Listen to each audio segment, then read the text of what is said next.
This is Andi off Boxing Social, and I'm joined by the man who works for Eddie Hearn, Frank Smith.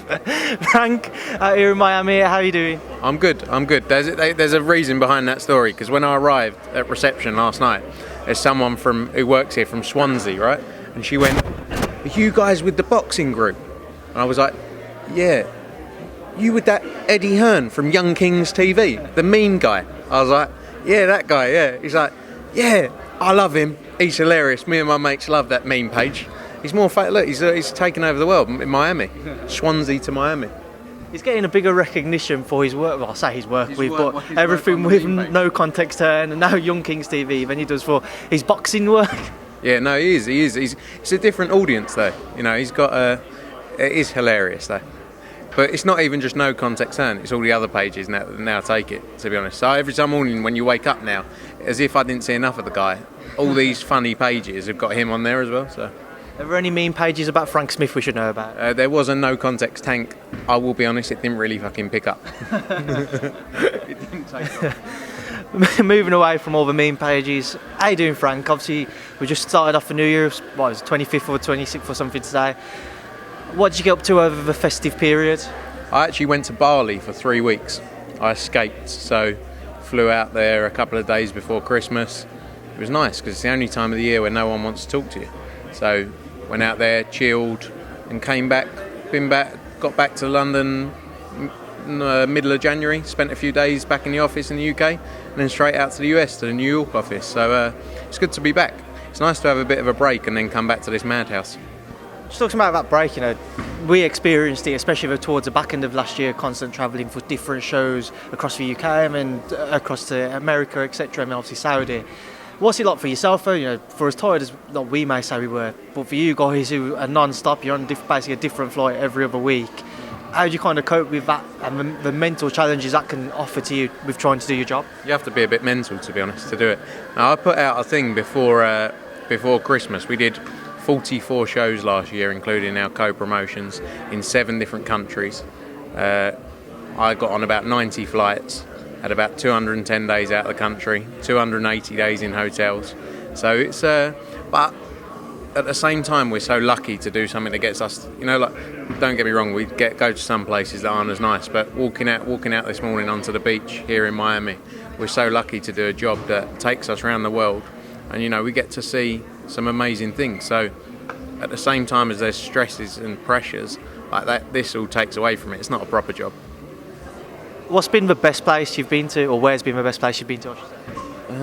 Where's been the best? There's so many. Like, I love New York. We got lucky enough to have an office in New York at One World Trade, and every morning going up there to the 72nd floor, walking out and seeing a view of the whole of Manhattan is quite inspiring to go and do work. So I love New York. I like it here, all over the place. So it's great fun doing a lot of shows, obviously in Italy now, just started in Spain. So yeah, it's fun to see different places, different cultures. Saudi was great, so no, it's lucky. It's interesting you mentioned, obviously looking to do more shows in Spain, you've got Germany, Italy, etc., amongst other places, as well as the UK and obviously America. But with regards to fighters, is there that risk of obviously starting to put on shows which will lose little bits of quality, whereas beforehand, when he was mainly the UK was your biggest stable where you concentrated the most and you had a lot of success with? There's obviously a lot of those fighters who go over to America now and to other countries. Is there a risk that the shows in the Germanys, Italys, etc. won't be able to live up to the heights that the UK and America had produced? I think, look, we faced that challenge probably early in 2019, where it was really the period where we started kicking off a load of shows all over the world. And it was quite a lot of people spoke about it, but we've managed to pull it back, I feel, across all the territories. Everywhere's different, you've got different quality of fighters. We're doing something in Italy that hasn't been done in a long time, so it takes a while to grow back to the point where it needs to be. It's very easy to look at where we are in the UK now and say the boxing scene in the UK is amazing, but it's taken years to get to that point. So the likes of Italy, Spain, etc. Spain's a bit different. They're already, it's already a big boxing market there. But I think we're getting there with the US and UK markets. I think we're getting to a good balance between the two.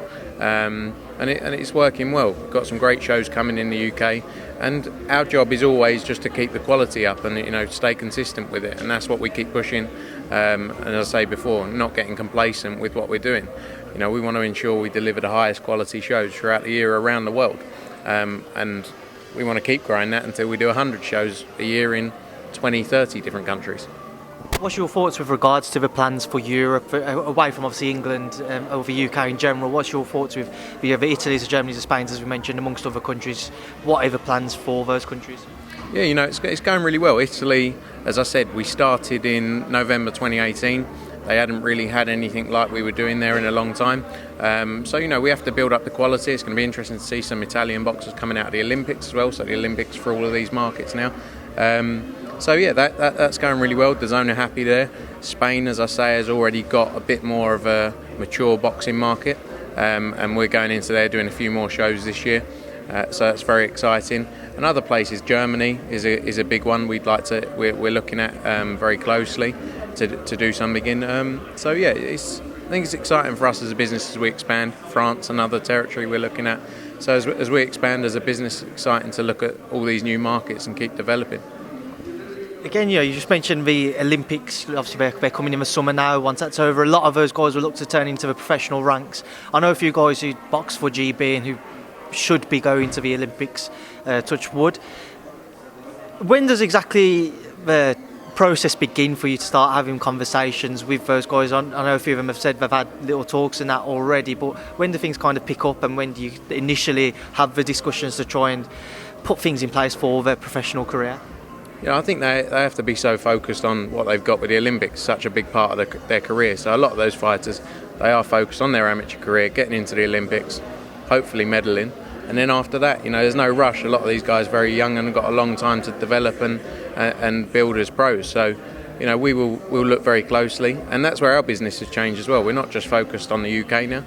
It's a global business. We're going to keep growing, looking at new markets. So we're going to be looking at boxers from all different territories in the Olympics. So, once that's completed, that's when we start to sit down and, we already have our eyes on certain people, but, we wait until afterwards. They've got to focus, as I say, on the Olympics firstly.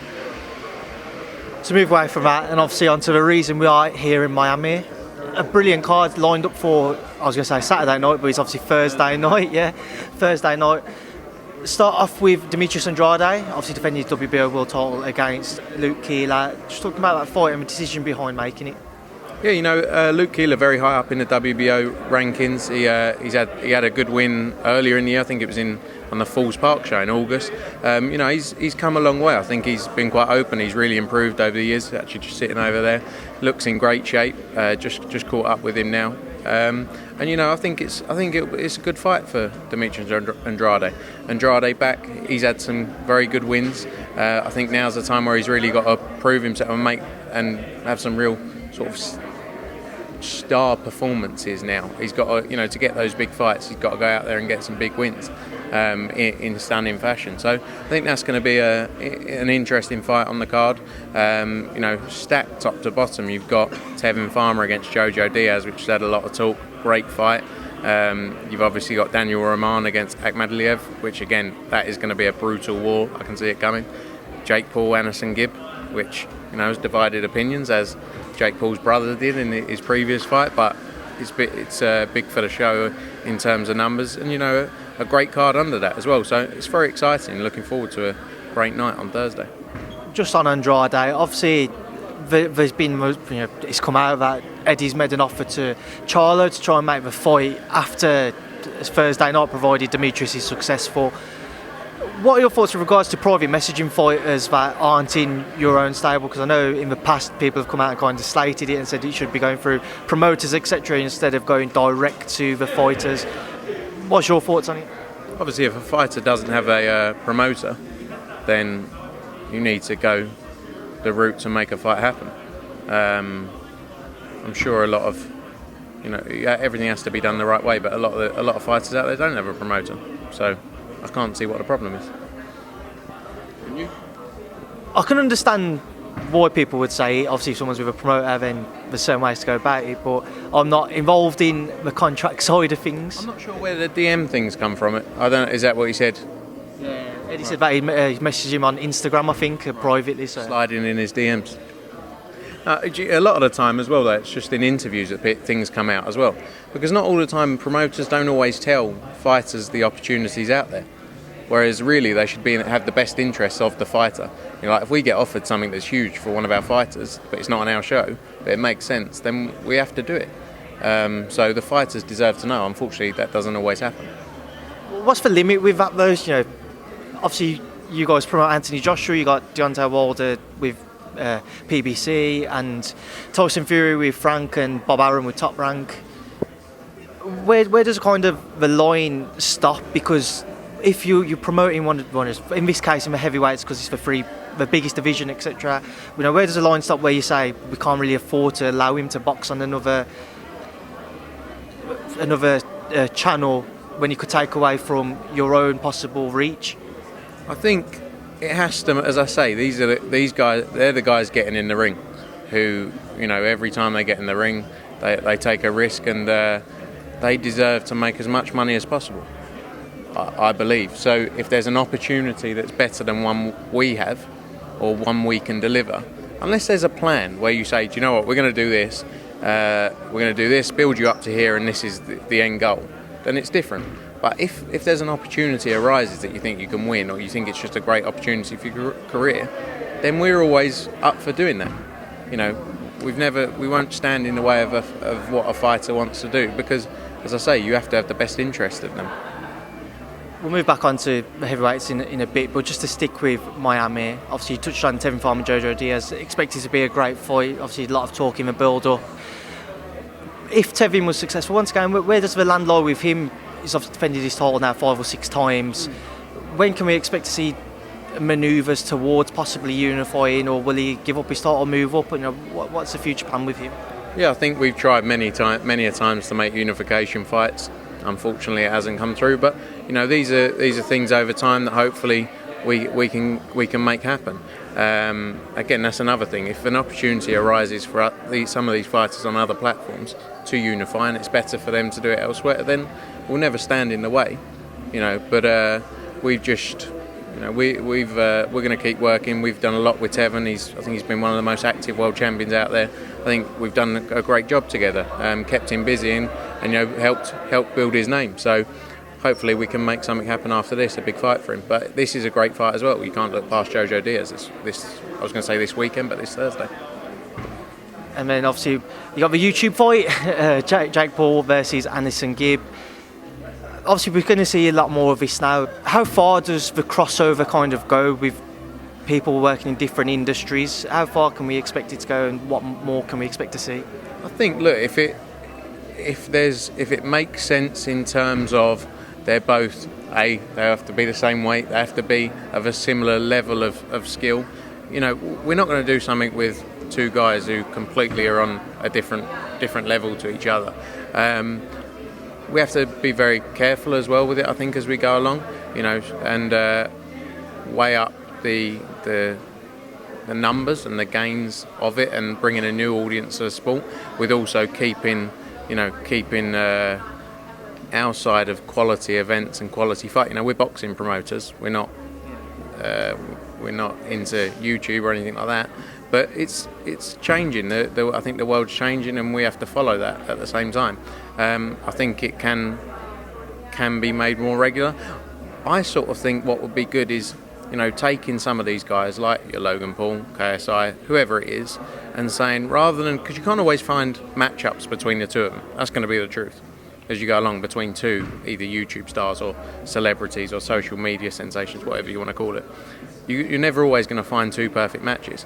So maybe do we look at it and go, right, Logan Paul wants to become a professional boxer, or is a professional boxer, he's had a professional fight, and then take him on that journey. Whether he fails along the way and loses a fight, that's part and parcel of the sport, but maybe that's something to look at as we move forward with this, is you know, rather than facing them against another star, put them in as proper fighters. You know, maybe that's another way of looking at it. Do you think the time will come when other promoters do kind of jump onto this bandwagon? Obviously, at the minute, you guys are the ones who've kind of pushed it a lot more than others. Obviously, this will be your second YouTube fight that you'll be promoting. Do you think the time will come when other promoters look to do something similar, or do you think it will stay kind of way it is with just you guys trying to push it? I think people have. You look back years ago, like Freddie Flintoff, for example. I know he was a sportsman, but it's still the same thing. He's going into a sport he's never done before. I'm sure there's a couple of other examples of it over the year. Rio Ferdinand was trying to do it. It's just, you can't stop someone. Like, if I want to become a pro boxer, for example, like, what's the problem with me becoming a pro boxer? So what's the difference with them doing it, like a celebrity? So a celebrity goes, do you know what? I want to give boxing a go, and I'm going to dedicate my life to it, like a fighter would. What's the difference? I think the thing people don't like is this. It's such a sort of the stars and the gaze is on these guys as main event, etc. But obviously, if you're going to bring eyeballs to something, and eyeballs to a sport, then surely it makes sense, I think. So what's stopping you from becoming a boxer? No one's going to go, he can't become a boxer because he used to interview people, so he can't become a boxer. I don't think I'll be drawing my eyes, Frank. Can't lie. No, but do you know what I mean? Like, if they take it seriously and say, I want to make a career out of this, long term, build myself in this sport, then you can't really, I don't think you can stand in the way of that. I do think other people will follow, and I think people have done it before. So Obviously I understand what you're saying. I do understand why people aren't happy about it, because they like to see, it's in particular it's for hardcore fans who want to see the fighters who are headlining, the world champions, etc., get the limelight, the guys who have spent their entire careers from amateur to pro just concentrated on boxing. So I think there is that sense of frustration. It's people who have been YouTubers or NFL stars or Freddie Flintoff and Rio Ferdinand, like you mentioned, who have built up their names and careers in a different area to being thrust into something where they're actually able to achieve, not necessarily achieve a lot more, but earn a lot more from a sport which they haven't been able to give as much to as the world champions and other guys who, not even world champions, the guys who, your journeymans, etc., have just committed their entire life to boxing and won't be able to have the same success from one night that the guys who would be YouTubers, etc., would have. Yeah, but at the same time, these guys have also built their profile in something else and are bringing it across to something new. They've gone out and got 30 million subscribers and followers across different platforms, and they've done that. So they've put a lot of work in to get to that point. So the rewards they get back are all relative to the work they've done to that point, whether it be in sport or whatever they want to do. Become an actor, become a singer. It's like KSI, now he's a singer. Like, people got a problem with him being a singer? I don't get me wrong, I understand some people's views on it, but at the same time, I don't think you can stand in the way of people if they want to do it. As long as they take it seriously, go professional, I don't think you can stand in the way. Because what's the difference between Dave off the street wanting to become a boxer? Whether he's 20 or whether he's 25 and he hasn't done it before, he might be really good. You never know. He might be shit and he loses and gets knocked out. So on this front, how many times throughout a year, say for 2020 then, how many times do you expect to have people like Anderson Gibb, Jake Paul fighting? Not sure. Fair enough. Moving away. No, that's fair enough. Obviously, we'll move away from that now, and we'll touch on Canelo. Obviously, there was a lot of talks about maybe Canelo, Billy Joe Saunders, Canelo, Callum Smith, or maybe Billy Joe versus Callum Smith. And now Murata's come into the mix, and he might be getting Canelo fight. Where does the land lie as far as you're aware with regards to all of those guys? I think there's lots of good fights out there for all of these guys. No news yet, to be honest, on it. You've sort of said what everyone knows or seems to know. But yeah, no news yet. As I say, there's a lot of big fights out there. All of these guys can fight each other over the next few years, and I'm sure they will all happen. So we'll see what happens on that front. Obviously, we don't promote Canelo. Something I was just going to ask, though, because obviously there was a lot of rumours going about that Billy Joe was going to get the fight. A lot of people seem to think he was a dead cert, and Murata come out. From your understanding, was it a surprise to you to hear Murata's name thrown out there? No, look, but nothing's set in stone. There's no real details on anything yet, so I think anything's still possible. Murata's been in with some great fighters. Obviously, he's a huge star in Japan. So we'd love one of our guys. We'd love Billy Joe Saunders or Callum Smith to get the fight. But if it doesn't happen now, I'm sure it will happen down the road at some point. So we'll have to wait and see what happens there. But I can understand from the commercial standpoint and how big of a fight it would be for the Murata fight. But obviously we want a fight for our guys. And then finally, just move on to the heavyweights. What is the latest with AJ? Obviously, I know Kubrat Pulev seems to be a dead cert for the next bout. When can we kind of expect to see some types of finalisation with contracts and venues, etc., being announced? Hopefully, we're working on it now.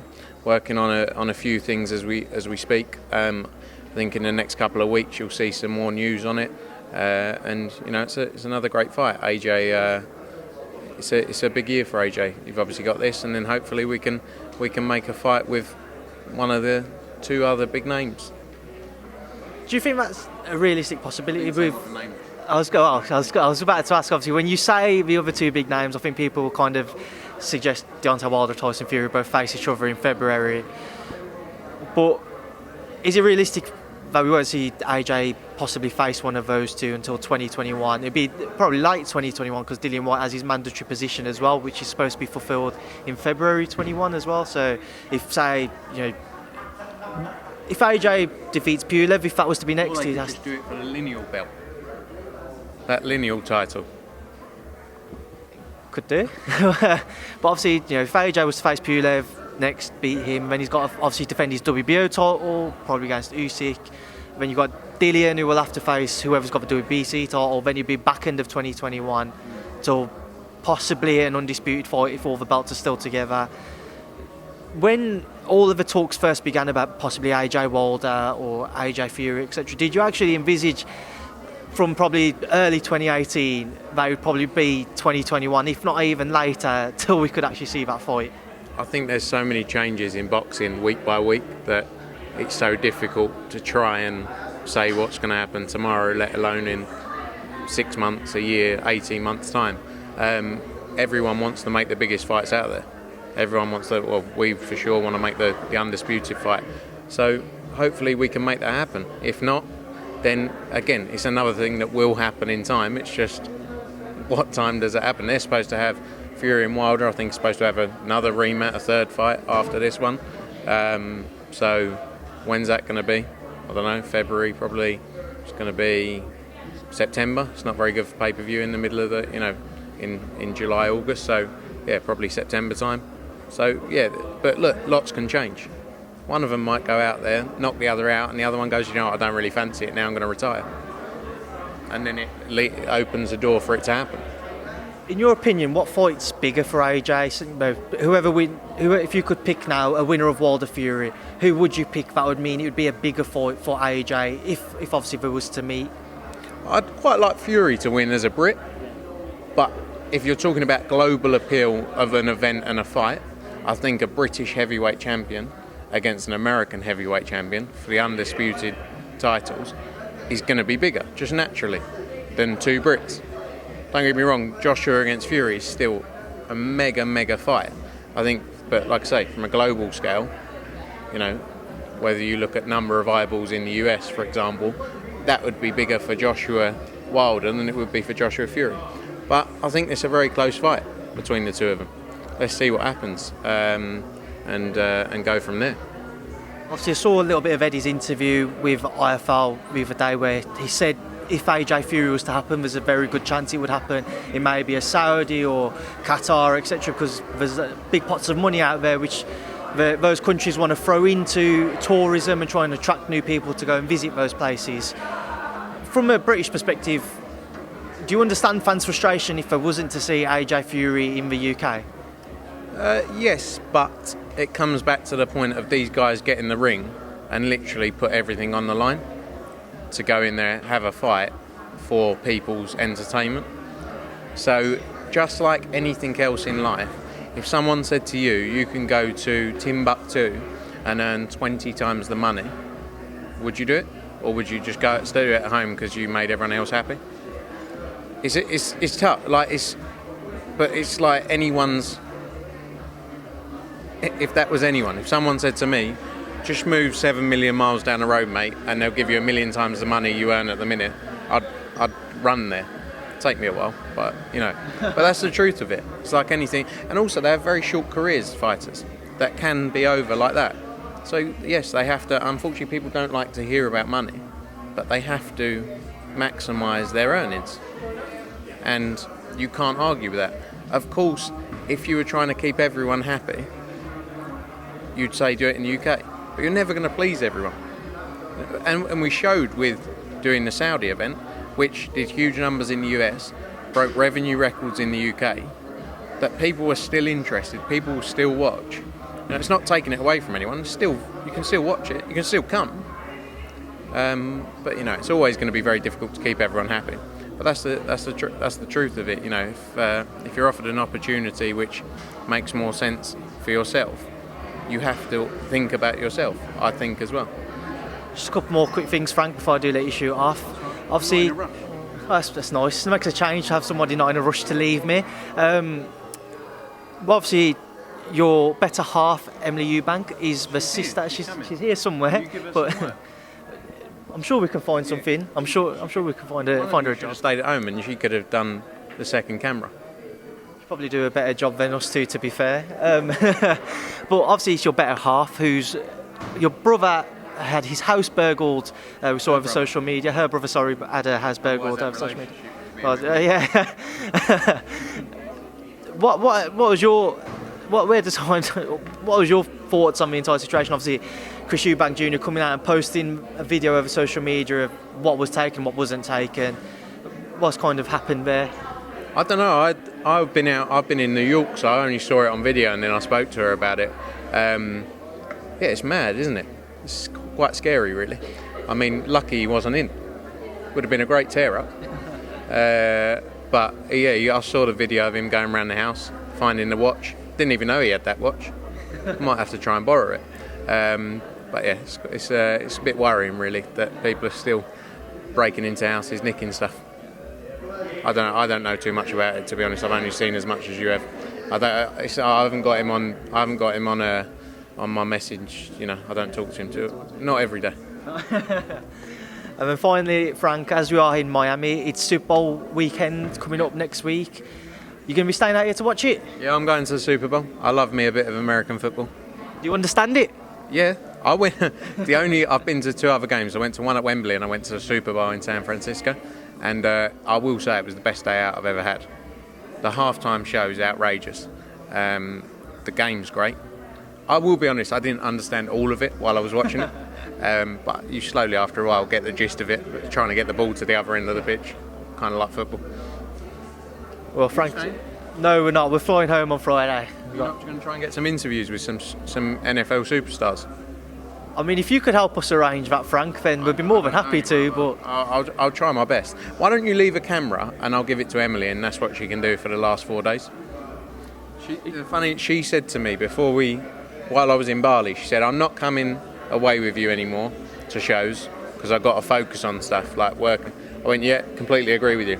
I was laying in bed on Wednesday morning and I woke up to a phone call. Yeah, I'm going to fly to Miami at the weekend, so I'll see you there. I'm coming in on Sunday. I was like, that lasted really long. But I can understand why she'd want to come and see the sunshine here. It's quite a nice place. You're going to you're not. You're going to get yourself in trouble over here. You're not. No, I won't be, Frank. I won't be. Yeah. Yeah. It's right. You could cut that bit out. We'll leave that there, Frank.